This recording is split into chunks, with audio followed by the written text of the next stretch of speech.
Tools you need include an 11/32 socket, a Phillips and Phillips No. 2 screwdriver, a force gauge, and a utility knife. Begin by disconnecting the LED lights here above the power box to eliminate the glare. Pull the connector forward to keep it from dropping down the back. Also, power off the machine here. In order to move the elevator bucket up to the top of the machine manually, we will need to disconnect the elevator motor in the upper left-hand side of the open cabinet door. Be sure to press the locking tab to unlock it from the socket housing.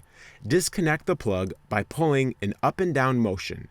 Do not apply sideways force, as this could break the connector housing. Now manually lift the bucket up to the top slowly until it stops.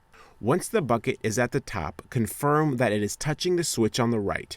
On the left side, there needs to be a gap of approximately 1/8 inch as shown.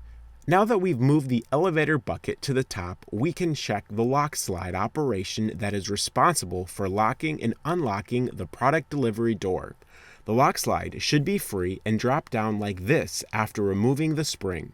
When the lock slide is in the up position here, it activates the top switch here. This is the standby position. This is the position the machine is in when it awaits a product to be purchased. When the lock slide is in the middle here, it is in the park position. The position occurs when the baffle is being moved in or out. The baffle prohibits access from the outside to the inside of the cabinet to protect against pilfering and stealing. Once the baffle is extended and in place, prohibiting cabinet access, the lock slide will go into the bottom position, activating the bottom switch here. This is the vend or unlocked position. This is the only lock slide position where the delivery door can be opened. The lock slide must be free to move to the position needed. It is crucial that the delivery door can close unimpeded.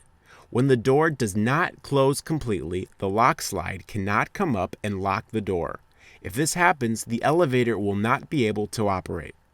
For more assistance, contact Vendnet Technical Support at 1-800-833-4411 or email service@vendnetusa.com.